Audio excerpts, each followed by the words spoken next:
तो आज हम पढ़ेंगे सोलर सिस्टम के बारे में।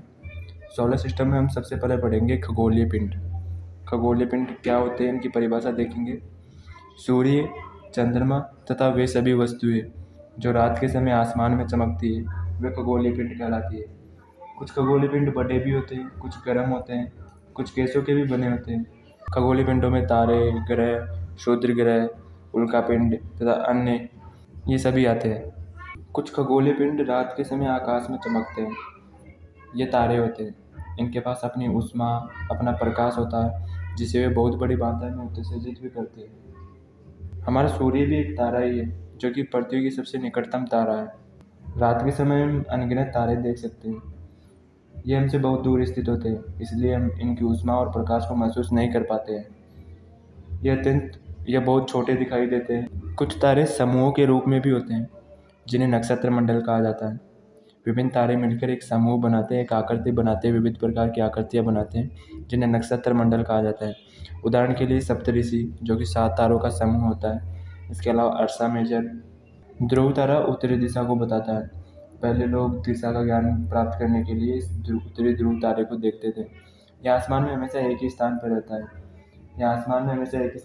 सप्तऋषि की सहायता से ध्रुव तारे की स्थिति को जान सकते हैं।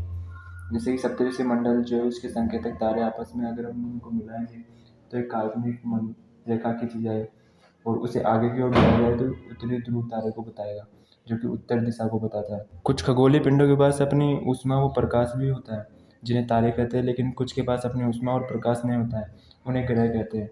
ये ग्रह भी चमकते हैं और ये ग्रह जो है अपने सबसे पास में स्थित जो तारा है उससे अपनी ऊर्जा और ऊष्मा प्राप्त करते हैं। ग्रह शब्द अंग्रेजी के प्लेनेट शब्द से बना है जो ग्रीक भाषा के शब्द प्लेनेटाई से बना है और इस प्लेनेटाई का अर्थ होता है परिभ्रमक, यानी कि चारों ओर घूमने वाला। यानी कि जो किसी ग्रह के चारों ओर चक्कर लगाती है या फिर किसी खगोलीय पिंड के चारों ओर चक्कर लगाते हैं उन्हें ग्रह कहा जाता है। उदाहरण के लिए हमारी पृथ्वी सूर्य के चारों ओर चक्कर लगाती है, इसलिए पृथ्वी को एक ग्रह माना जाता है। पृथ्वी अपना संपूर्ण प्रकाश और ऊष्मा सूर्य से ही प्राप्त करती है। सौरमंडल में कुछ खगोलीय ग्रह के भी चक्कर लगाते हैं। जो पिंड ग्रह के चक्कर लगाते हैं उन्हें उपग्रह कहा जाता है। जैसे कि चंद्रमा पृथ्वी का उपग्रह है, एकमात्र प्राकृतिक उपग्रह है। हमारे पृथ्वी के समान 7 अन्य ग्रह भी है जो सूर्य के चारों ओर चक्कर लगाते हैं और अपनी ऊष्मा और प्रकाश जो है वो सूर्य से ही प्राप्त करते हैं और उनमें से कुछ के पास चंद्रमा भी है। हमारा जो सोलर सिस्टम है, सूर्य, 8 ग्रह, उपग्रह तथा अन्य खगोलीय पिंड जैसे कि क्षुद्र ग्रह हो गए, उल्का पिंड हो गए, ये सभी मिलकर सौर मंडल का निर्माण करते हैं। इसे हम सौर परिवार का भी नाम दे देते हैं और इसका मुखिया जो है सूर्य है। सूर्य जो कि गर्म गैसों से बना है।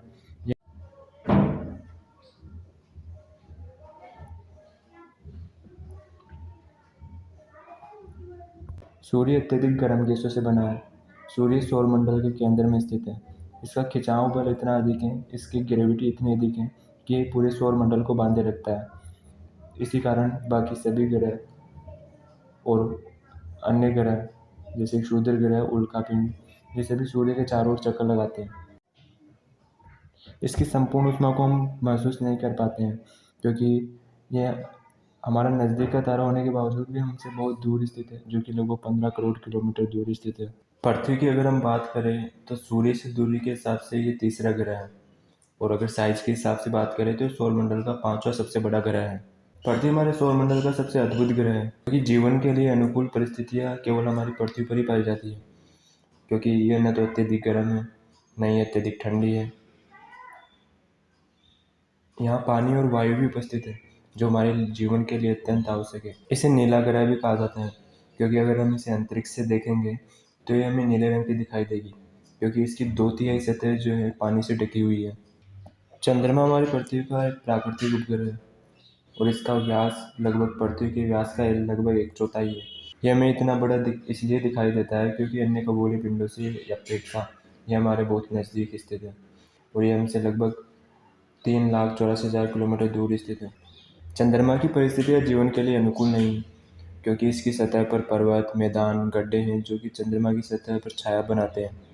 पूर्णिमा के दिन चंद्रमा पर इसकी छाया को हम देख सकते हैं। हमारे सौरमंडल में तारों, ग्रहों और उपग्रहों के अलावा बहुत सारे छोटे छोटे पिंड भी होते हैं, पत्थरों के टुकड़े होते हैं जो कि सूर्य के चारों ओर चक्कर लगाते हैं।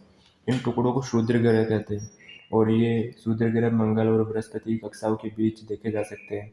वैज्ञानिकों के अनुसार ये क्षुद्र ग्रह जो होते हैं वो ग्रह के ही भाग होते हैं जो कि बहुत वर्ष पहले विस्फोट के बाद ग्रह से टूटकर अलग हो गए थे। उल्कापिंड उल्कापिंड भी ग्रहों के छोटे छोटे टुकड़े होते हैं जिन्हें उल्कापिंड कहा जाता है। ये उल्कापिंड जो होते हैं ना, कभी कभी पृथ्वी पर भी गिर जाते हैं और इस पृथ्वी पर गिरने के दौरान विकर्षण होने के कारण ये गर्म होकर जल भी जाते हैं, फलस्वरूप चमकदार प्रकाश उत्पन्न करते हैं।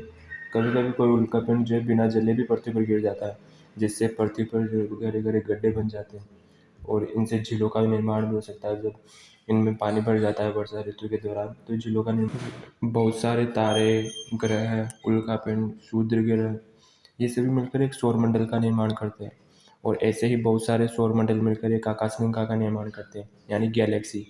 और बहुत सारी गैलेक्सी मिलकर एक यूनिवर्स का निर्माण करती है। हमारी गैलेक्सी का जो नाम है वो मिल्की वे गैलेक्सी।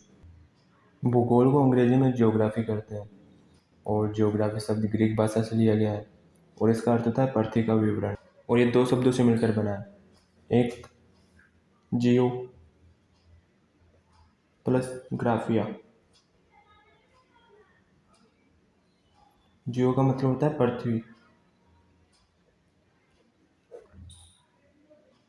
और ग्राफिया का अर्थ होता है लिखना, जिसका मतलब हो गया पृथ्वी का विवरण। ऐसे हम बहुत सारे वर्ड बना सकते हैं जैसे कि जोलॉजी, ज्योमेट्री, जोइड। जोलॉजी का मतलब पृथ्वी का अध्ययन, ज्योमेट्री मतलब पृथ्वी का मापन, जोइड मतलब पृथ्वी के आकार के अनुरूप। अंत में हम कुछ अभ्यास प्रश्न भी कर सकते हैं। ग्रह और तारों में क्या अंतर है? पृथ्वी को अद्भुत ग्रह क्यों कहा जाता है?